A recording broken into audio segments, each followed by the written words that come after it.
एकत्र जीवन जगायचं तर जेवण एक असलं पाहिजे. तुम्ही भिन्न रंगाचे तुमचे झेंडे असले, तुम्ही एका झेंड्याखाली येऊ शकत नाही, नाही येऊ शकत एका झेंड्याखाली. कुठला तर एक ध्वज, कुठलं तरी एक राष्ट्रगीत. आणि मग आमच्या संस्कृतीचे विशिष्ट प्रतीक असतं. आमचा राष्ट्रीय पक्ष एकच असतो, वेगवेगळा नाही. महाराष्ट्राचा वेगळा, मध्य प्रदेश असं नाहीये. एकतेचं सूत्र गोपाल काल्याच्या त्या काल्यामध्ये, त्या कृष्णाच्या त्या क्रीडेमध्ये, त्या छोट्याशा कृतीमध्ये. हिंदुस्थानचा काशीमचं युद्ध झालं आणि हिंदुस्थान हरला. काशीने प्रवेश केला हिंदुस्थान. एकच गोष्टीने कळली, तो कालाने कळला कृष्णाचा. 5000 वर्षापूर्वीचा जेवण तरी कुठं कळतं आम्हाला नाही कळत ना जेवण. आम्ही एक काम कुठे करतोय, एक काम करतच नाही आम्ही. आणि कृष्ण ध्यानावर लक्ष देतोय. अवधान हे केले तिचे म्हणजे ध्यान द्या, पूर्ण ध्यान द्या. जेवण करायचं ना, फक्त जेवणावर ध्यान द्या. जेवता जेवता तुम्ही टीव्ही पाहताय, त्या कथा तुम्ही बघताय. सकाळी उठल्याबरोबर चहा हातामध्ये घेताना पेपर वाचताय. चहाचा फुरका घेताना तो नीट घेत नाही, त्याची चव घेत नाही. पेपर मधल्या घटना वाटून तुम्हाला हळहळ वाटते. एक आपण काम करत नाही. टीव्ही पाहता पाहता आणखी मोबाईल आपला चालू असतो. अनेक ठिकाणी विखुरला गेलेला एकच माणूस स्वतःचे तुकडे करतो. याच्यामध्ये एकता निर्माण होत नाही. समाजाचं काय घेऊन बसला, याच्यातच एकता निर्माण होत नाही. भगवान कृष्णाने सगळ्यांना एकत्र केलं आणि तो काला सुरू केला. काल्याची मिसे देव जळी झाले मासे. इतका सुंदर प्रसंग बघितल्यानंतर देवांनी विचार केला, अरे आपल्या स्वर्गामध्ये कलह आहे, अमृताचे कुंभाचे कुंभ आहे. आपण अमृत पितो, आपण अमर आहोत, परंतु आपले स्वभाव चांगले नाही.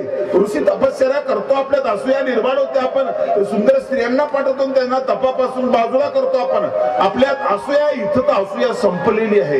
इथं सगळे भेद संपले. बघा ना तो काला बघा कसा येतो. सगळे एकत्र बसलेले आहेत. कसा काला येतो. चला चला जाऊ आपण त्याचा प्रसाद घेऊ. एखादा कंत मिळेल आपल्याला, पण आपलं रूप सोडून जायचं, आपल्याला मिळणार नाही त्याचा प्रसाद. तो रूप घेऊन गेलो तर. आणि म्हणून काल्याची मिसे देव जळी झाले मासे. काल्याच्या लालचेने देवांनी मासोळीचे रूप धारण केले. ब्रह्मानंदे केला काला,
जिथं स्नेह आहे ना तिथं अमृताची गरज नाही. जिथं अमृतच आहे फक्त स्नेह नाही, तिथं संघर्षाशिवाय पर्याय नाही. देव माणसाचा हेवा का करतात की अशी घटना ज्या ठिकाणी घडते तिथे त्यांना हेवा वाटतो की आमच्यात हे नाही ना. अरे तुमच्याकडे सगळे शस्त्र घेऊन जगताय देवांना तुम्ही. कोणाच्या हातामध्ये सुदर्शन, कोणाच्या हातात तलवार, कोणाच्या हातामध्ये बाण आहे, तरी तुमच्यामध्ये सौजन्य नाही आणि जिव्हाळा नाही. आमच्या हातामध्ये कुठलं शस्त्र नाही, तरी आमच्यामध्ये प्रेम आहे. मला कळतच नाही या पुराणकारांनी देवांच्या हातामध्ये शस्त्र काय दिले. मारामारी करायला शिकवतात की काय. मला बुद्ध बरं वाटलंय, मला महावीर बरे वाटले, मला ज्ञानेश्वर बरे वाटले, मला कबीर बरे वाटले, कुणाला घाबरण्याचं कारणच नाही. माणूस त्या ठिकाणी जातो. स्नेह आहे त्या ठिकाणी, म्हणून पूर्ण स्नेह त्या ठिकाणी. स्नेहाचे निपाडे पूर्ण योग जरी जोडे. नारोव्यासाचं ही ओवी आहे. 1285 मध्ये लिहिला गेलेला हा ग्रंथ या खानदेशच्या मातीतला, इथून 2-4 किलोमीटर अंतरावर असलेला हा एक महत्वपूर्ण ग्रंथ ज्ञानेश्वरीच्या तोलामोलाचा, त्यातली ही ओवी आहे. स्नेहाचे निपाडे पूर्ण योग जरी जोडे. जर परिपूर्ण स्नेह जर असलं, अमृत ही होय रोकडे. अमृत तुच्छ बनून जातो, अमृताची गरजच राहत नाही माणसाला. कशाला संघर्ष होईल, कशाला जाळपाळ होईल, कशाला जातीय दंगली होतील. तुमच्यामध्ये कमी तर तेच आहे का नाही? आणि ज्याच्यामध्ये स्नेह संपलेला आहे तो प्रार्थना म्हणू शकत नाही. ज्याच्या स्नेह आहे तो प्रार्थना म्हणतो. कसाई दानची मागणी तर तो करतो जो प्रसन्न आहे, आणि कसाई तो बनतो जो उदास आहे. अतिरेकाचा जन्म उदास अवस्थेमध्ये होतो. तोडफोडीचं काम तुम्ही त्या वेळेला करत असता. भगवान कृष्ण इथं असं एक बीज पेरत आहे. सगळ्यांना एकत्र बसवलं. सर्वज्ञ म्हणतात एकत्र खानपान कीजे. एका पातळीवर या जगण्यासाठी एका पातळीवर. मोठ्या माणसाला इतकं छोटा होता येतं ना, हेच त्याचं मोठेपण आहे. हेच त्याचं मोठेपण आहे. अवताराचा अर्थच आहे उतरणे. अर्भकाचे साठी पंते हाती घेतली काठी. ब्राह्मण माणूस आहे, आजोबा झालेला आहे, शिकवला, अनेक विद्यार्थ्यांना विद्वान निर्माण केले. पाठी घेण्याचा एक काळ होता, तो त्यांच्या लहानपणी संपला, पण पुन्हा आणखी पाठी घेता येईल. अर्भकाच्या साठी लहान मुलांना शिकवण्यासाठी पाठी हातामध्ये घेतलेली. अननसाचा स्वतःसाठी काहीच नाही. याच्यासाठी पिंट्यासाठी मान. कोणासाठी घेतली पाठी? पिंट्यासाठी पाठी घेतली, अर्भकाच्यासाठी. कृष्णाला गरजच काय करायची? लोकसंग्रह मे वापे संपशन करतो. लोकसंग्रहासाठी मी हे सगळं करतो. आणि म्हणून समग्र कृष्ण जीवनाचा जो एक महत्वाचा भाग आहे, जी दिव्यता भव्यता आहे ना, याचं अधिष्ठान आहे त्या जंगलामधल्या त्या जीवनामध्ये. जंगलातल्या जीवनामध्ये ते अधिष्ठान. तुम्ही एकत्र जर जेवत नसाल तुमच्या कुटुंबामध्ये, साहेब उशीर येतात, नंतर जेवतात, म्हणून बाई अगोदर जेवून घेते, पोरगा अगोदर जेवून गेलेला आहे. त्या कुटुंबामध्ये खूप मोठा बंगला आहे, काही मजाच त्याच्यात मजाच नाही, कुठलीच मजा नाही. अरे जेवण हे तर सुखाचं अधिष्ठान आहे ना सगळ्यामध्ये. सगळ्या जीवनामध्ये महत्वाची गोष्ट आहे जेवण. कुठल्या गोष्टीला अर्थ नाही. काश्मीर पाहायला गेले, भूक लागली, आठवण आली जेवणाची, सौंदर्य संपलं. खाण्याची आठवण आली, सौंदर्य संपलं. शिदोरी संपली, मजा संपली, चला घरी, जेवणाच्या दिशेने चला. आणि इतकं गोड जेवण, गोड प्रसंग तुम्ही एकत्र अनुभवत नसाल तर काय तुमच्या जीवनाला अर्थ आहे? आलोवाडा एकट्या हॉटेलमध्ये जाऊन खाताय, घरचे तळमळ करत बसताय. फाटलं जीवन माणसाचं, मोडला माणूस, तुकडे पडले हे माणसाचे. आणि म्हणून उतरणारा परमेश्वर हे सांगतो, मोडलेल्या माणसाला हे समजावून सांगतो, मोडलेल्या माणसांचे दुःख ओले झेलताना, या दुःखितांच्या उशाला दीप लावून झोपताना नागो माळोरांनी म्हटलेलं आहे. मोडलेल्या माणसाला जोडण्याचं काम, तुकड्या तुकड्यामध्ये जगणारा तर हा समाज आहे. कृष्णाने काल्यामध्ये एकत्र केलं आणि एकता निर्माण करण्याचा प्रयत्न केला. आणि एकता निर्माण झाल्यानंतर किती शक्ती निर्माण होते. अंधारातून तुम्ही चाललेले आहात, पायात काही नाही तुमच्या पायाच्या अंगठ्याला विंचू चावला, दिसतही नाही. बाकीचे जे पाय आपलं काम करायला लागतात, हात दगड सोडण्याचा प्रयत्न करतं, काहीतरी हातात घेण्याचा प्रयत्न करतं. ते म्हणतं की आमचं सगळ्यांचं अस्तित्व धोक्यात आलेलं आहे. सगळं रक्त एक ठिकाणी वाहतंय, सळसळत आहे. अंगावरचा एक ना एक केस उठून उभा राहिलेला असतो, रोमांच आलेले असतात. सगळे प्रतिकार करण्यासाठी एक होतात. पण ज्या माणसाला अर्धांगवायू झालेला आहे ते एक होत नाही. जो भाग बधीर आहे तो त्याच्या समरस होत नाही.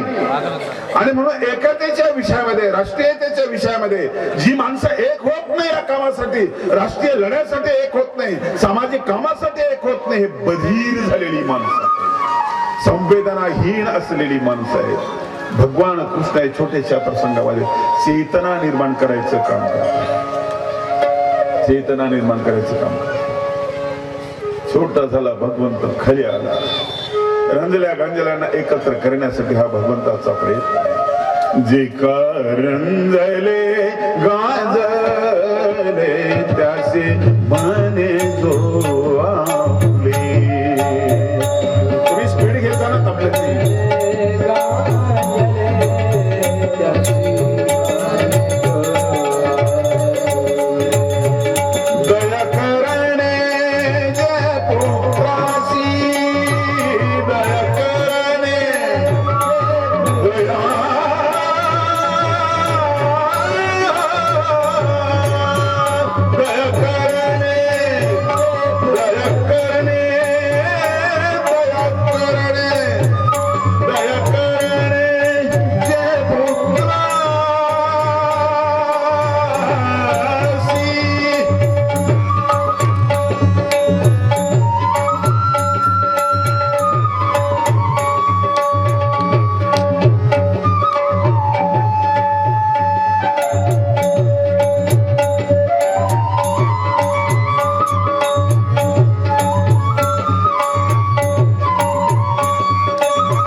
कृष्णामधला परमेश्वर पाहणारा एक वर्ग आहे. भगवान कृष्णामधला एक पराक्रमी महापुरुष पाहणारा एक वर्ग आहे. भगवान कृष्णामधला एक संगीतकार पाहणारा आहे आणि भगवान कृष्णामधला माणूस पाहणारा एक वर्ग आहे. आपली घाई होते की कुठल्याही माणसाला एकदम आपण इतक्या स्तरावर, उंच स्तरावर नेतो आणि मग आपल्याला असं वाटतं की आपण करू शकत नाही. तुम्ही जेव्हा शिवाजी महाराजांना भवानीने तलवार दिली असं गृहीत धरता, त्यावेळेस तुमच्या कर्तृत्वाची हवाच निघून गेलेली असते आणि तुम्ही समज करून घेता की ती भवानीने तलवार दिली म्हणून जमलं 350 किल्ले घेतले, आपल्याला थोडं शक्य आहे. पण जेव्हा तुम्हाला सत्य कळतं की कोकणातल्या एका सरदाराकडून त्यांना मिळालेली तलवार आहे, त्यावेळेस तुमच्यातली चेतना निर्माण होते की अरे मग आपणही ते करू शकतो. 350 किल्ले आपण नाही घेऊ शकणार, पण तो एक प्लॉट तर आपण खरेदी करू शकतो की नाही. आहे ती प्रॉपर्टी गमवणारा माणूस आहे, तो प्लॉट विकून टाकणाऱ्या माणसाला शिवाजी महाराज एवढे कळले, त्याने एक प्लॉट जरी विकत घेतला तरी शिवाजी महाराजांच्या जवळ तो गेला, जवळ गेला. महाराजांचे जे मावळे जमवलेले ते एकत्र मावळे, जीवाला जीव देणारे. अरे आमच्याकडे माणसं जगायला तयार नाहीत, आमचे माणसं आमचे नोकर बदलतात, तिथं माणसं मरायला तयार आहे. बाजी प्रभू देशपांडे मरायला तयार आहे. पावनखिंडीमध्ये सापडलेला बाजी प्रभू देशपांडे मुघलांशी लढतोय. अंग रक्त बंबाळ झालेला आहे, इंच इंच जखमा झाल्या, रक्ताचे चिरकांडे बाहेर पडतायत, परंतु चेहऱ्यावर स्मित आहे, लक्ष आहे, अवधान आहे. गडावर महाराज गेलेले, तोफेचा आवाज आल्याशिवाय मला मरायचं नाही आणि लढतोय. अंगाची चालणी झाली, धाड दिशी तोफेचा आवाज आला आणि हा रक्त बंबाळ झालेला बाजी प्रभूच्या तोंडातून एक वाक्य बाहेर पडलं, जितमया, जिंकलो मी. कसली माणसं इथे. अस्वस्थ होता पेले, अस्वस्थ होता सुद्धा. अगासून अजगराचं रूप घेऊन आला, लंबा लचका पडलेला आहे, तोंड वाचलेलं आहे आणि हे म्हणतात आम्हाला मध्ये जाऊ दे, कन्हैया कन्हैया तू थांब, आम्हाला मध्ये जाऊ दे, बघू दे मरून आम्हाला, आम्ही मेलो तर तू येऊ नकोस, आम्हाला जाऊ दे. अगोदर ते पोटामध्ये शिवाजी महाराजांनी कृष्णाकडे बघून जो कृष्ण उच्चारला, तुम्ही जे कोणी असाल, ज्या कुठल्या ऑफिस मध्ये असाल तिथं तुम्हाला उपयोगी पडेल, जिथं तुम्ही असाल तिथं तुम्हाला उपयोगी पडेल, जगताना उपयोगी पडेल, मरताना उपयोगी पडेल, परताना उपयोगी पडेल, हल्ला करताना उपयोगी. एक तरी असं आहे का कृष्णाच्या जीवनामध्ये एखादा तरी प्रसंग?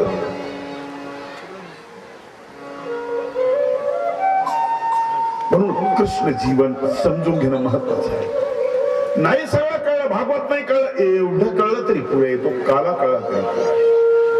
सगळं गाव तुम्ही एकत्र करू शकत नसाल, तुमचं घर तरी, बरं घर नाही तुमचं, तुमचे तुम्ही एकटे तरी, तुमचंच एक मन असं म्हणतं, एक मन तसं म्हणतं, एकटाच माणूस तर तुकड्यामध्ये. असा निश्चय कुठे आपल्यामध्ये? घडीत असं वाटतं, घडीत तसं वाटतं, झाले तुमच्या स्वतःचे दोन तुकडे. कृष्ण अभ्यासाचा इथं मनामध्येच अभ्यासाच्या दोन मनाला एकत्र कर, एकच करा ना. भज मन रे कृष्ण गोपाल, भज मन रे गोपाल, म्हणून कृष्णाची उपासना. कसा आहे कृष्ण? विसरू कामाचा तुका म्हणे झाला उद्वेग, राहिला यावे जावे. त्याच्या जीवनाचा रस घेतल्यानंतर कामभावनेचा विसर होतो. जगामध्ये जीवनात सर्वश्रेष्ठ भावना आहे कामभावना. यापेक्षा श्रेष्ठ काही वाटत नाही. तर मरायला तयार आहे, माणूस जगायला तयार आहे, यासाठी युद्ध आहेत, मारामारी आहे. पण कृष्ण जीवन इतकं रसाळ आहे की कामभावनेचा विसरच होतो. आमचे माजी राष्ट्रपती डॉक्टर अब्दुल कलाम यांना प्रश्न विचारला, म्हटलं तुम्ही लग्न का नाही केलं? पत्रकारांना विचारलं, ते म्हटले मला आठवणच नाही राहिली. विनोद नाही, संशोधनामध्ये इतकं त्यांचं ध्यान लागलं की लग्नाची आठवण गळून पडली. नवऱ्यांना टिफिन मागे वापस आलाय, डब्बा तसा, जेवण नाही केला. सौभाग्य विचारते का हो जेवण नाही केलं? 25 वर्षापूर्वीचा मित्र भेटला, अशा गप्पा रंगल्या, अशा आठवणी गंमत काय सांगू तुला, जेवणाची आठवणच नाही. जेवणाच्या आठवणीला विसर पाडण्याची ताकद एखाद्या गोडव्यामध्ये भेटते. संसाराचा विसर पाडण्याची ताकद एखादा गोडवाही त्या ठिकाणी भेटते. आणि ह्या संसाराची आठवण पूर्णपणे उद्धव विसरलेला आहे आणि सगळं तो विसरला. बस आता फक्त कृष्ण आहे, दुसरं काहीच नाही. गोपाल कृष्ण हरे गोविंद गोविंद गोपाल. शेवटचा गजर आहे, आता तरी मदत करा.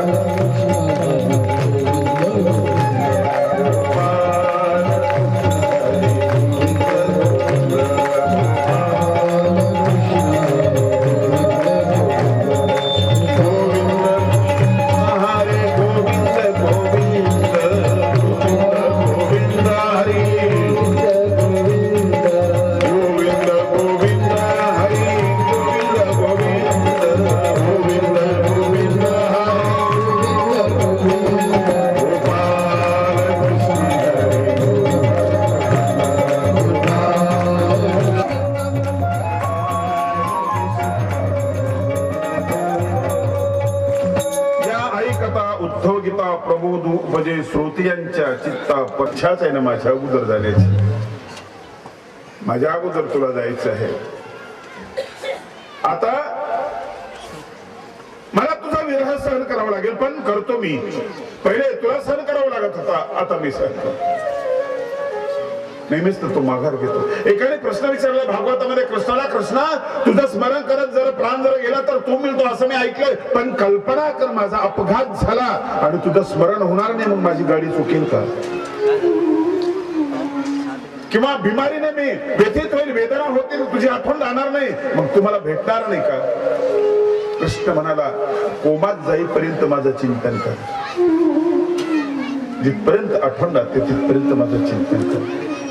आणि शेवटच्या तुझ्या घड्या ज्या आहेत ना, त्या 4 घड्या अशा जाऊ दे, तशा जाऊ दे. आता तू नको चिंतन करू माझं, तू माझं स्मरण करू नको, मी तुझं स्मरण करीन. आपण देवाचं स्मरण करतोय तर सगळं चांगलं, पण तो आपलं स्मरण करतो म्हटल्यावर मोठ्या माणसाने आपल्या आठवण केल्यानंतर गुदगुले होतात की नाही? एक माणूस मला म्हणजे एवढा मोठा कार्यक्रम मुख्यमंत्र्यांचा 50,000 लोक होते, मग तुम्ही आलेच नाही तिथं. म्हटलं नाही आलो बा, आणि जीवन वाया गेलं म्हणे तुमचं. म्हटलं का बरं, एवढा मोठा कार्यक्रम होता, मी स्टेजवर होतो म्हणे. म्हणलं तू स्टेजवर विचार केले, दारू पितं सारखे स्टेजवर गेले कसं? मुख्यमंत्र्यांचं माझं बोलणं झालं म्हणे, आपल्या पाठीवर हात लावला म्हणे त्यांनी. मला तर बहुत आश्चर्य वाटलं की हे झालंच कसं असं. त्याला इथं कुत्र विचारत नाही, गल्लीमध्ये 50,000 लोकांमध्ये स्टेजवर जाऊन पासून मुख्यमंत्र्यांचं बोलणं बी झालं आणि पाठीवर हात ठेवला. हा चमत्कार काय होणार म्हटलं, आपलं काही चुकतं की काय, खरंच काय प्रकार आहे हा? म्हणजे जरा मला समजून सांगा. काय म्हणे, दारूच्या नशेत होतो, मला काही कळलं नाही, मग स्टेजवर गेलो म्हणे आणि मुख्यमंत्र्यांचं माझं बोलणं झालं म्हणजे त्यांनी मला शिवेच दिला म्हणे आणि पाठीवर हात ठेवला म्हणजे एक बुक्का पाठीत मारायला हाकून दिलं म्हणे खाली. तरीही तो सांगतोय की एवढ्या मोठ्या माणसाने आपल्या अंगाला हात लावला म्हणे. मुस्कडीत दिले तर म्हणते, गालावर हात ठेवला म्हणते एवढ्या मोठ्या माणसाने, एवढा भाग्यवान आहे म्हणते मी, त्याची कृपा आहे म्हणते मुस्कडीत दिल्यानंतर. कृष्ण स्मरण करतो म्हटल्यानंतर केवढं आहे. आणि होतच ना असं. तुमचा लहान मुलगा आहे, अंगणामध्ये आहे, उठता येत नाही, आत्ताच उठायला लागला, थोडस उठून उभं राहतं आणि एक पाऊल टाकण्याचा प्रयत्न करतात. तुम्ही बसलेले आहात, तुमचं त्याचं 25 फुटाचं अंतर आहे आणि एकमेकाची ओढ आहे, तुम्ही म्हणतात चल चल चल उठ बेटा उठ उठ. ते उठतं, एक पाऊल टाकतं, तुम्हाला मजा वाटते, तुम्हाला त्याचा वेध आहे, त्याला तुमचा वेध आहे. परत ते बसतं, थकतं, चला रे चल चल उठ बेटा उठ उठ उठ उठ उठ उठ. परत आणखी ते उठतं, 2 पावलं टाकतं, मजा वाटते तुम्हाला, चालायला लागलं बाळ चालायला लागलं, आता थकतो, परत ते आणखी बसतं, परत आणखी त्याला उठवता. ये आता अंतर कमी झालेलं आहे, आता जवळ यायला लागलेलं बाळ माझ्या जवळ यायला लागलेलं आहे, मी कुशीत घेणार आहे, मी मांडीवर घेणार आहे, मी त्याला आवडणार आहे, कवटाळणार आहे, मी त्याचा मुका घेणार आहे. येतोय माझ्याकडे, येतोय माझं भक्त असंच पाहतोय, येतोय माझ्याकडे, चल चल चल बेटा उठ उठ उठ उठ. परत ते उठतं, 4 पावलं चालतं आणि आता पूर्ण थकलेलं असतं, आता उठता येत नाही, आता बसल्या बसल्या रडायला लागतं. त्यावेळेस बाळ चालत नाही, त्यावेळेस तुम्ही उठून चालत असता. आता तुम्ही उठता. कृष्ण सांगतोय की तू थांब, मंदिराकडे येतोस ना, हे चल चल चल, आता येता येत नाही ना, थांब, मी मंदिर सोडून तुझ्याकडे. आरताला भक्त वाडोवाडी घेवसता, थांब तू तिथे, मी येतो. तू स्मरण करू नको माझं, मी तुझं स्मरण करतो, मी तुझा स्मरण. उद्धवा जा, आता तो विरह, तो वियोग मी सहन करतो, मी पचू शकतो तो विरह मी सहन करतो. भगवंताने उद्धवाला बद्रिकाश्रमाकडे पाठवला. अत्यंत पवित्र असलेला तो परिसर, तिथं ऋषीमुनी तपश्चर्या करतात, सर्वज्ञ त्या परिसराकडे गेलेले आहेत, पांडवांना त्याच परिसराकडे पाठवलेलं आहे. तिकडे उद्धवाला भगवंत पाठवतात आणि भगवंत मागे राहतात आणि त्या ठिकाणी जड अंतकरणाने भगवंत त्या वनामध्ये जातात. तिथे गेल्यानंतर पारध्याच्या त्या बाणाचा स्वीकार करतात. सगळं शांत शांत झालेलं असतं, सगळं अंधार पडलेला असतो, शिल्लक राहिलेले असते. उद्धवाला निरूपण केलेली गीता, गीता 101 गीता आहे. वराह गीता आहे, नारद गीता आहे, राम गीता आहे, शिव गीता आहे, भगवद गीता आहे, अनुगीता आहे, उद्धव गीता आहे. सगळ्यात भाग्य जे मिळालं ते भगवद्गीतेला भाग्य मिळालं. लोकांना सगळ्या गीता माहिती नाही, कारण भगवद्गीतेनंतर जो नंबर लागतो तो उद्धव गीतेचा नंबर लागतो. भगवंत निघून गेले त्या ओव्यांमध्ये, त्या सूत्रांमध्ये, श्लोकांमध्ये स्वतःच एक वसती स्थान निर्माण करून भगवंत निघून गेले. विचाराच्या रूपाने ते आजही आपल्यामध्ये आहे. असा हा ग्रंथ गेले 10 दिवसापासून आपण त्याचं चिंतन केलं. प्रचंड प्रतिसाद दिला तुम्ही, प्रचंड प्रतिसाद. माझे स्नेही केशराज दादा तळेगावकर यांनी यापूर्वी मला कार्यक्रम बघितला होता. चक्रधर जयंतीच्या एका कार्यक्रमाला येऊन मी प्रवचनाची सेवा करून गेली, परंतु यावेळेस त्यांनी जास्त हट्ट धरला आणि इतक्या दिवसाचा कार्यक्रम मागितला. त्यांच्या कार्याची तळमळ, त्यांचा वेग, त्यांची निष्ठा, त्यांचे श्रम मी लक्षात घेतले, शब्दाने लक्षात घेतले होते आणि मी भारावून गेलो होतो. आणि प्रत्यक्ष इथं आल्यानंतर मी त्यांची जी हालचाल बघितली, समर्पित जीवन बघितलं, मी खरं सांगतो मी धन्य झालो, फार धन्य झालो. हे वेगळा कार्यक्रम घेण्याचं एक धाडस लागतं, परंपरेच्या चाकुरीच्या थोडंसं वेगळं आहे आणि हे घेण्याचं धाडस फार कमी लोकांमध्ये आहे. मला माहिती आहे की त्यांनी अगोदर घेतलेल्या कार्यक्रमामध्ये ते कर्जबाजारी झालेलं आहे, असा वेडा माणूस बघायला मिळतो. असं वेडपणा माझ्यामध्ये सुद्धा आहे आणि म्हणून वेड्याची संगत जमलेली आहे. कर्जबाजारी होऊन कार्यक्रम घेऊन ते कर्ज फेडत बसलं.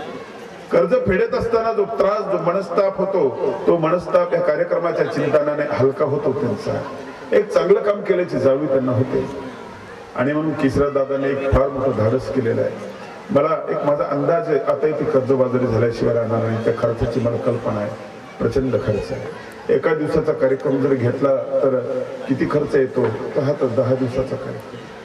लोक सहकार्य करतात, त्यांना सहकार्य करणारे लोक मी बघितलेले आहे, ते मंडळ मी बघितलेलं आहे. पण सगळेच सहकार्य करत नाही. काही लोक मोठे हुशार असतात, कुठेतरी रस्त्यात भेटतात, गर्दीचा विषय निघतो कार्यक्रमाचा, आणि मग तो कार्यक्रम तर व्हायला पाहिजे बा, चांगली गोष्ट आहे, धार्मिक काम आहे बा, आणि प्रबोधन होतं बा, ह्या तर गोष्टी गरजेच्या आहे. संसार तर वाया चालल्या बा, मला गोष्ट पटली, कार्यक्रम झालाच पाहिजे, लय महत्वाचं काम तुम्ही करताय, बरं ठीक आहे, मग तुमचा आकडा कितीचे टाकायचं, टाका ना 10 रुपये.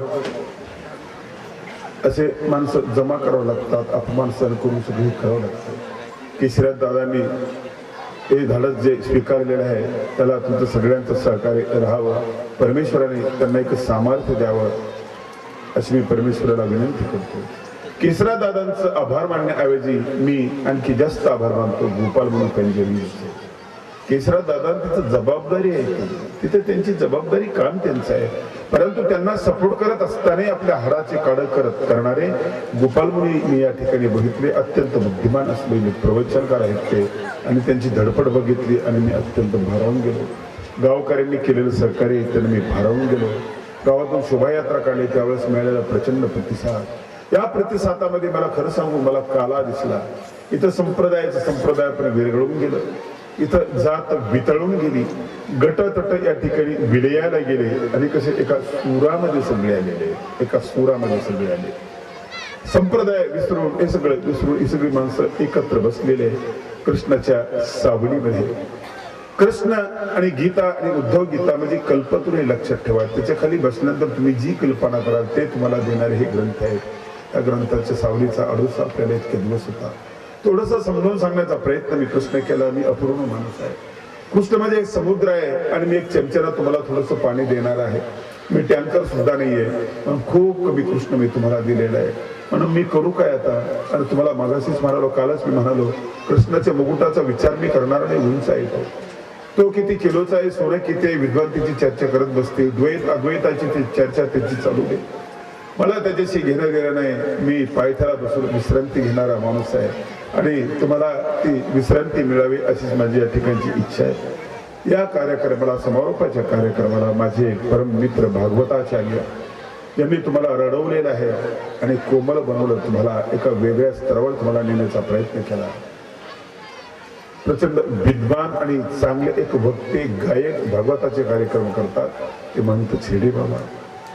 माझे दुसरे मित्र प्रसिद्ध कीर्तनकार, महाराष्ट्रभर ज्यांचे कीर्तनाचे कार्यक्रम चालतात. एका मासिकाचं संपादन त्यांनी केलेलं आहे. आता त्यांच्या पुस्तकांचं प्रकाशन होतं, चालू आहे. स्वतः ते कवी आहे, स्वतःच्या कवितेवर कविता अभंग करतात, कीर्तनाचे चव करतात, ते महंत कळमकर बाबा. माझे आणखी तिसरे मित्र महंत श्री कंधारकर बाबा, ज्यांनी खूप कार्यक्रम केलेले आहे.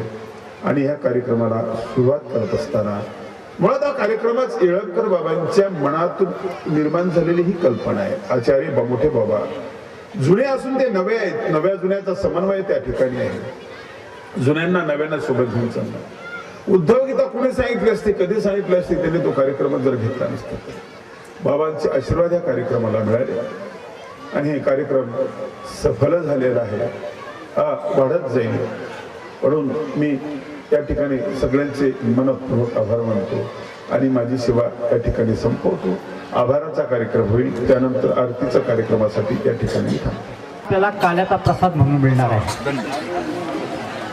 सर्वज्ञ श्री स्वामी महिला दत्तात्रेय महाराज की जय. कोणत्याही साखर कारखान्यातून आलेलं हे पोतं नाही, कोणा श्रीमंताच्या घरातली साखर नाही, दुकानदाराच्या घरातली साखर नाही. ही साखर आमच्या महिलांनी जमा केलेलं 1-1 किलो, अर्धा किलोचं लहानसं आपल्या भक्तीचं, श्रद्धेचं प्रतीक आहे. आणि बाबांचं वदन केल्यानंतर सर्वांनी खाली बसायचं आहे. खाली बसा, खाली बसा. 1-1 किलोचा सारखा स्वभाव असलेले श्री बाबांचे ते साखरेनेच वजन केलं जात आहे. साखरेने तुझे मास्तू गोविंदम तुझे समर्पये मिळतोय. कालाचा अर्थ आहे सांगता. समारोप आज या उद्धव गीतेच्या संगीतमय प्रवचनाचा सांगता आहे. त्याचा हा काला गोड अशा साखरेच्या वजनाने आपण करत आहोत. गोड अशा वाणीच्या सर्वाच्या बाबांच्या वजनाने. सर्वांनी शांत राहा, शांत राहा. प्रत्येकाला हा क्षण बघायचा आहे. आपण पाहता इतरांना बघू द्या. त्यांनाही यामध्ये सामील व्हायचं आहे. हा आनंदाचा प्रसंग त्यांनाही बघायला मिळाला पाहिजे. यासाठी सर्वांनी खाली बसा. प्रत्येकाला हा सोहळा बघायचा. बघा बाबांच्यासाठी किती याचं माप नाही, माप नाहीये. आम्ही पोत्याने साखर आणली नाही, आम्ही किलोने साखर आणली नाही, भगिनींनी साखर आणली. कुणी मोठभर, कुणी ओटीभर, कुणी पसाभर, कुणी ओंजळभर. अशा या ओंजळीतून, अशा या प्रसादातून बाबाचं भजन होत आहे. श्री गोपाल कृष्ण महाराज की जय. श्री दत्तात्रेय महाराज की जय. श्री चक्रपाणी महाराज की जय. श्री गोविंद प्रभु महाराज की जय. भगवान श्री चक्रधर स्वामी की जय. जय हो बाबा की जय हो. जय हो बाबाजी की जय हो. जय हो आमचे श्री मोठे बाबांची जय हो. जय जयकार, जय जयकार, जय जयकार, जय जयकार. त्यांनी हा कार्यक्रम घडून आणला. त्यांना मनापासून धन्यवाद. तिने श्री केशवराज दादा तळेगावकर, तिने श्री गोपालमुनी तळेगाव, गोपालमुनी पंजाबी या सर्वांना मनापासून धन्यवाद देतो. त्यांचे आभार मानतो. शतश आभारी आहोत. आमच्या बाबांची शरकर तुळा करण्याचा महान असा प्रसंग याची डोरी याच याच प्रसंगाला त्यांनी आम्हाला घडून आलेला. धन्यवाद, धन्यवाद, धन्यवाद. सज्जनो, आपला सर्वांनाच असा प्रसंग या 21 तारखेला बघायला मिळतोय. कुणी स्टेजवरती येऊ नका. लहान मुलांना सूचना स्टेजवरती येऊ नका. साखर येथे प्रत्येकाला आपल्या प्रसादाच्या वेळेला पंक्तीच्या वेळेला आपल्या पात्रावर मिळणार आहे. ही साखर, वजनाची साखर तुम्हाला प्रत्यक्ष तुमच्या पात्रावरती जेव्हा तुम्ही जेवणाला बसाल तेव्हा तिथे मिळणार आहे. हा बाबांचा वाणीचा योग आहे. प्रत्येकाने साखर घेऊन जायची आहे. तत्पूर्वी आपले आभार मानले जात आहेत. आपले आभार मानल्यानंतर या कार्यक्रमाची सांगता होईल, महाप्रसाद होईल आणि नंतर आपल्याला सर्वांना या कार्यक्रमाचा साखरेचा महाप्रसाद मिळणार आहे. तोपर्यंत शांत बसावी विनंती. आपले सर्वांचे आभार मानत आहेत या कार्यक्रमाचे संयोजक, महानुभाव धर्मप्रचार चिंतन सत्संग मंडळाचे कार्यकर्ते, सर्वज्ञ श्री चक्रधर स्वामी. आभार मानण्याची हिंमतच होत नाही. आपल्या सर्वांच्या सहकार्याने परिसरातील प्रत्येक गावाच्या सहयोगाने हा सर्वस्व आपला सर्वांना पाहण्यासाठी मिळत आहे.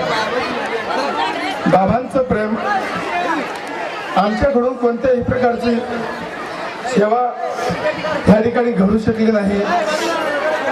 सहजासहजी बाबांशी बोललो आम्ही. बाबा, आम्हाला 10 दिवसाचं अवसर दाखवा. आणि कोणी आमच्यासमोर वयस्कर मंडळींचाही सहयोग नव्हता. आमच्या ह्या आमंत्रणाचं बाबांनी स्वीकारच कसं केलं हेच मला कळत नाही. कोणतीही धारणा मनामध्ये नसताना बाबांकडे आम्ही गेलो. एक बालपणापण काहीतरी बोलायचं म्हणून गेलो आणि बाबांनी सहज आम्हाला सांगितलं की तू म्हणेल त्या पद्धतीने आम्ही करण्यासाठी तयार आहे. आणि आतापर्यंत 10 दिवस बाबा या थंडीमध्ये प्रकृती अस्वस्थ होती. बाबांची त्रास होत होता. राहण्याची व्यवस्था नव्हती. तरी सुद्धा बाबांनी 10 दिवस या ठिकाणी ज्ञानामृत वाजण्याचा जो आमचा संकल्प होता, जे स्वप्न होतं, हे पूर्ण या ठिकाणी झालं असं मी मानतो. आणि बाबांनी हा जो मायपण आहे आमच्यावर केलाय त्याबद्दल बाबांचे तर मी आभार मानू शकत नाही. परंतु बाबांच्या ऋणावधी तर मी हमेशाच आहे. हे बाबांचे उपकार मी नाही फेडू शकणार. आणि हे बाबांची जे शुभचिंतन आहे, बाबांची जी कृपा शक्ती, बाबांचा जे आशीर्वाद आहे हा आमच्यावर सदा सर्व काळ असावा हेच बाबांच्या श्रीचरणी प्रार्थना करतो. आणि ह्या कार्यक्रमासाठी प्रमुख वक्ते म्हणून आदरणीय श्रद्धेय निफाड येथील बाबाजींना अवघ्या 6 महिन्यापासून बाबांच्या मागे लागलो होतो. बाबा, आम्हाला एक सत्र तुम्ही द्यावं. आम्हाला कोणत्याही प्रकारची कल्पनाही नव्हती. कार्यक्रम कसे आयोजित करावे याची सुद्धा मला कल्पना नव्हती. म्हणून बाबांना मी पुन्हा पुन्हा बाबांच्या मागे लागलो, बाबा तुम्ही मायपणा करा, मला एक सत्र तुम्ही द्यावं. परंतु आपल्या उपस्थितीला थोडासा त्रास झाला असता, यदा कदाचित 2 सत्र ठेवले असते तर. म्हणून बाबांचा तो कार्यक्रम आम्ही कॅन्सल केला. परंतु बाबा तुम्ही शेवटच्या सत्रासाठी तरी या ठिकाणी उपस्थिती आपली दर्शवायची, आपण आम्हाला तुमच्या दर्शनाचा योग द्यायचा आहे. म्हणून बाबांना विनंती केली आणि बाबांनी त्या विनंतीचा स्वीकार करून या ठिकाणी बाबांनी आपला अमूल्य वेळ दिला. त्याबद्दल बाबांचा मी क्षरशः ऋणी आहे. आदरणीय श्रद्धेय कीर्तन सम्राट बाबांनी फोनवर या ठिकाणी येऊन तर नाही, परंतु फोनवर मार्गदर्शन करत राहिले असे श्रद्धेय श्री कामकर बाबाजी, तुमचाही मी ऋणीच आहे बाबा. आदरणीय श्रद्धेय परमपूजनीय श्री कीर्तन सम्राट कंधारकर बाबाजी, तसेच या ठिकाणी अवघ्या 10 दिवसापासून ज्या मंडळींनी माझ्याकडे पाहत की तुम्ही कोणत्याही खर्चात पडू नका, आम्ही सर्व सांभाळून घेऊ, असे सर्व संगीतकार मंडळी, तुमचा खऱ्या अर्थाने ऋणी आहे की तुम्ही मला सांभाळून घेतलं. आणि दुपारच्या सत्रासाठी 3 सत्र आम्ही आयोजित केलं आणि दुपारच्या सत्रासाठी आदरणीय श्रद्धेय बाबाजी रामेश्वर बाबाजी बाबांना विनंती केली किंवा नाही केली हे तुम्हाला माहिती, परंतु मला माहित आहे. मी कोणत्याही प्रकारे बाबांपर्यंत निरोप सुद्धा पोहोचवला नाही की बाबा तुम्ही या, तरी सुद्धा बाबांनी या ठिकाणी येऊन दुपारचं सत्र सर्वांना लीळा चरित्र समजून सांगितलं. त्याबद्दल सर्वांच्या वतीने बाबांचा मी ऋणीच आहे. तसेच या ठिकाणी आत्रेय प्रबोध युवा मंचाचे काही कार्यकर्ते मंडळी आलेले आहेत, त्यांनी आम्हाला त्यांच्यामध्ये जुळून घेतलं, मिळून घेतलंय. त्यांनी मध्ये मध्ये येऊन आम्हाला सर्वांना सहकार्य केलं, त्यांचाही मी ऋणी आहे. आदरणीय सरांना आम्ही फक्त फोनवर सांगितलं की आपण यावं आणि ह्या ठिकाणी आम्हाला मार्गदर्शन करून शेवटच्या कार्यक्रमाचा समारोप आपण करावा. सर्वात महत्वाचं, या कार्यक्रमाला जी आम्ही सुरुवात केली ही सुरुवात खूप महत्वाची आहे. ज्यांच्या क्षेत्राखाली आम्ही लहानसे मोठे झाले असे माझे गुरुवर्य आंबेडगाव येथील बाबाजी, बाबांचं आज इथं नाही उपस्थित नाही, बाबा दुसऱ्या कार्यक्रमाला उपस्थित आहे, परंतु पहिल्या दिवशी बाबांची प्रकृती ठीक नसताना सुद्धा बाबा या ठिकाणी आले आणि स्टेजवर बसून सर्व सोहळा पाहायला खूप आनंदित झाले. बाबा ही बाबांची प्रसन्नतेचं एक प्रतीक आहे. त्यांचे प्रतिनिधी म्हणून माझे गुरुवर्य भाऊ या ठिकाणी उपस्थित आहे. भाऊंचाही मी ऋणी आहे की कौतुक पाहण्यासाठी या ठिकाणी तुम्ही उपस्थित आहे. या ठिकाणी आभार सर्वांचेच मला असं वाटतं. मंडप डेकोरेशन जितेंद्र भावसार, तसेच विकी भावसार, साऊंड सर्व्हिस मला अशीच पाहिजे, मंडप असाच पाहिजे. त्यांनी माझा हट्ट पूर्ण केला, सर्वांनी माझा हट्ट पूर्ण केला. खेडे आणि खेडगाव येथील ग्रामस्थांनी माझा हट्ट पूर्ण केला की दादा तुम्ही काळजी करू नका, आम्ही तुम्हाला सहकार्य करू. सर्व ग्रामस्थांनी करमूड, पवरे, आडळसे, पिंपरी, शिरसगाव, पिंपराळ, माळसा जे नसतील असतील सर्वच ग्रामस्थांनी सर्वांचे नाव कधी घेतले तुम्हाला वाईट वाटेल म्हणून तुमचे नाव तर नाही घेऊ शकत मी, परंतु तुम्ही खूप खूप सहकार्य मला केलं म्हणून हा कार्य हे सर्व सफल या ठिकाणी होत आहे. हे सर्व तुमचं प्रेम असं माझ्यावर असावं. यदा कदाचित मी असं म्हणू शकेल की तुमचं प्रेम आजपर्यंत मी सांभाळलं आहे, यानंतर काही सांगता येणार नाही. असंच तुमचं प्रेम आमच्यावर असावं. सर्वच ग्रामस्थांचे मी मनपूर्वक आभार मानतो. या ठिकाणी स्वयंपाक ज्यांनी केला आहे 10 दिवस स्वयंपाकी मंडळी, त्यांचे मनपूर्वक आभार. आणि वर्धा निवासी सर्व पिंपरीतील सद्भक्त मंडळींनी अवघ्या 3 ते 4 दिवसापासून या ठिकाणी येऊन आम्हाला सहकार्य केलं, त्यांना अन्नदान केलं. ज्या ज्या मंडळींनी अन्नदानासाठी सहकार्य केलं त्यांचेही मी आभार मानतो. पिंपरीवरून थंडीमध्ये ह्या सभामंडपात पडले सर्व मंडळी, लहान थोर सर्व पिंपरीचे मंडळी, त्यांचे मनपूर्वक आभार. आणि राहिले कोणाचे माझ्या चुकीने आमचे पूजनीय प्रेमराज दादा, पूजनीय आपलं विनोद दादाजी पंजाबी, ज्यांनी हे डेकोरेशन केलं भाऊ आमच्यासाठी डेकोरेशन करून द्या आणि हे आसन या ठिकाणचे मिस्त्री या सर्वांनी जे सहकार्य केलं ते खूप महत्वाचं आहे. स्वयंपाकासाठी गावातील स्वयंपाकी मंडळी सर्वांनी जे जे सहकार्य केलंय ते प्रभूचरणी तुम्ही अर्पण केलेलं आहे. माझ्यासाठी नाही केलं, हे आपल्या सर्वांसाठीच केलेलं आहे. इतकं बोलून मी माझे आभार पण शब्द संपवतो. सर्वज्ञ श्री चक्रधर स्वामी आरती कुंज बिहारी की गिरिधर कुश मुरारी की आरती कुंज बिहारी के गिरिधर कृष्ण मुरारी गले में वजयती माला माला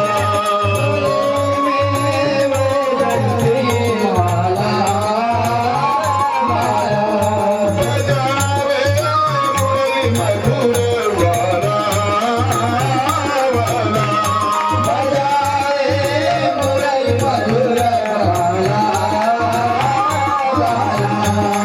हारों में कुंडल झलकती मंगल नंद के नंद बिहारी की गिरिधर कृष्ण मुरारी